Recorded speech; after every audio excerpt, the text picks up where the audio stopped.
Ever wonder why emotions are such a powerful influence in our lives? Or perhaps you are struggling with feelings overwhelmed by intense emotions. Emotions and feelings are the unseen force that influence our actions, decisions, and interactions, often without us even realizing their impacts. They shape our experiences, guiding our responses, and influence the way we perceive the world around us. We are emotional beings. It's as simple as that. We are receivers and projectors. We interpret our world and how we should react by our emotions, feelings filter. But if you can understand and manage those emotions and feelings, we can lead a more balanced life. Hi, Robin here, and welcome to my space where transformation meets spirituality. If you're on the spiritual path for transformation, then you've come to the right place. So check out my other videos and consider subscribing and leaving comments if you agree, disagree, or simply want to add your own spin. And don't forget to check out my book, Awake, Aware, Conscious, for more tools and tips. As usual, at the end, I will give you a simple tool to help you. Now, everything is made up of energy. Emotions are energy in motion. Now, stay with me here, and this will make more sense. Energy is made up of frequencies, and all emotions have frequency. A great reference is The Map of Consciousness by Dr. David Hawkins. So in his research, he found that higher frequencies belong to emotions such as bliss and serenity. And as we move down the emotional scale a bit, such as forgiveness or optimism, the frequency drops until we reach despair and humiliation right at the bottom. The lower the frequency, the more we move away from a self-empowered, conscious state of being and get stuck in hopelessness and a victim mentality. If emotions are energy, how do they affect us in the physical then? Well, emotions cause chemicals to be released into the body. Feelings are how we describe what is felt in the body. That's why they're called feelings. They are the physical reaction that you are feeling in relation to the emotion. The stronger the emotion, the more it's felt. So, for example, with excitement, you might have a racing heart. Fear, a constriction in the chest. There is in joy a lightness or a buzz in the body. Now, these are unique to you based on your own experience, but you come to associate the emotions to feelings and the response of the physical body, and it gets set. So, can we manipulate and use energy to our advantage? Over the course of my diagnosis, pre-surgery and post-surgery, I had quite a significant numbers of CAT scans and MRI. I knew my body was being hit by radiation and things that were not good for it. I could have easily been nervous or fearful, but I actively projected a sense of peace and love through to surround my body and bounce back anything that was not for my body's highest good. Love and peace have a higher vibration. And I held this energy throughout these scans. So I was being proactive with my capacity to create a better outcome. Did they work? Well, I like to think so. I certainly felt lighter and more relaxed in my body and had less tension during the scans. So throughout our days, years, or lives, we move through a range of emotion depending on what's happening at the time. When we acknowledge that we are in control of our lives and not a victim of life, we can consciously choose to move and function in the higher emotions as much as possible. I want to give you a personal example of a negative emotion reaction and how the body responds.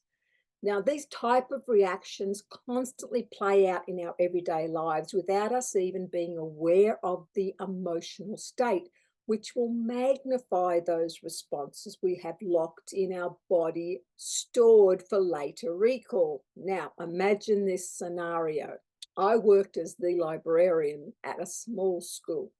I came back early from an all-day off-site event to find two of our very senior students alone in the library, making themselves at home and accessing my personal administration computer.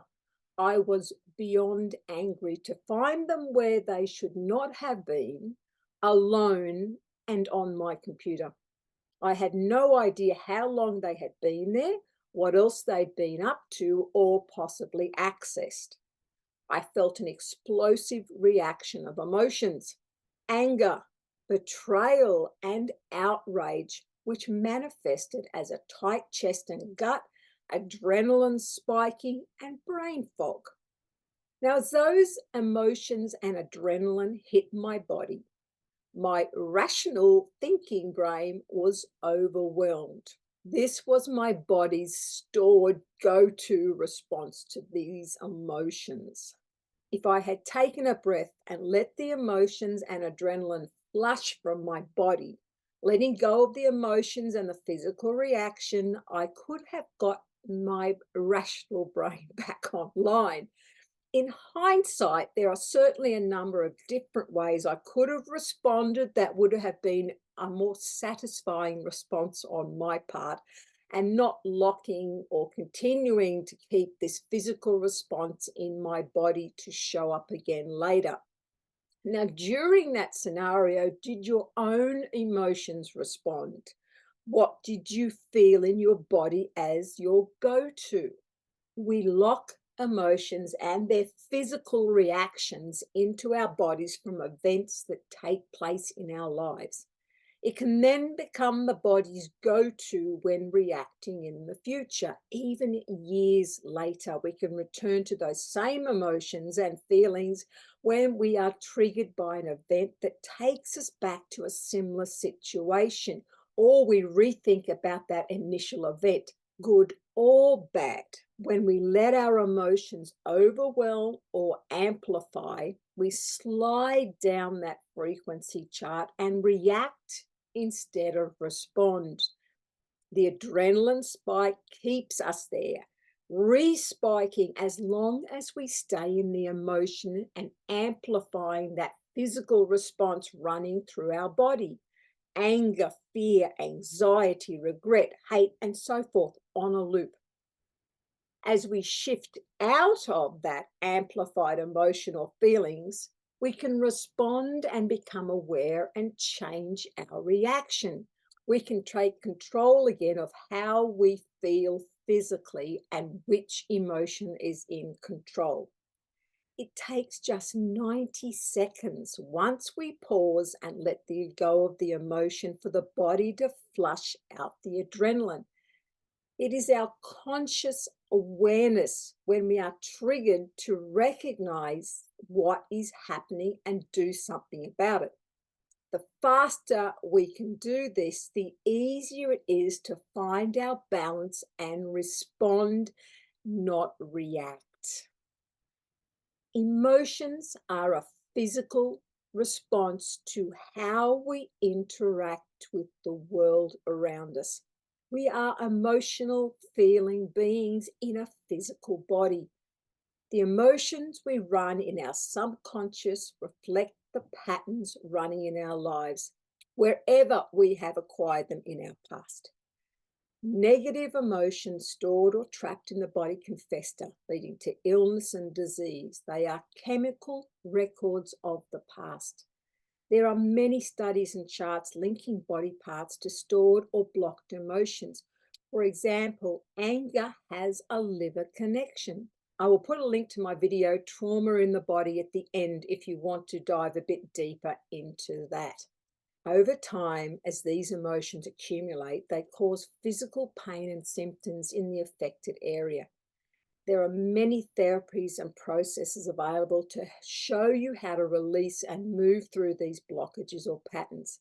If we can aim to stop the process from escalating and change those emotions, feelings using a conscious response instead of our subconscious reaction, we then regain our ability to look at the situation with a different point of view and perspective.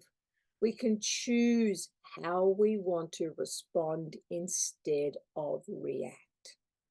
Now, here is a very simple tool that will help you to respond instead of that reacting. When you next have a strong emotional response or physical reaction to an event, stop and take some breaths.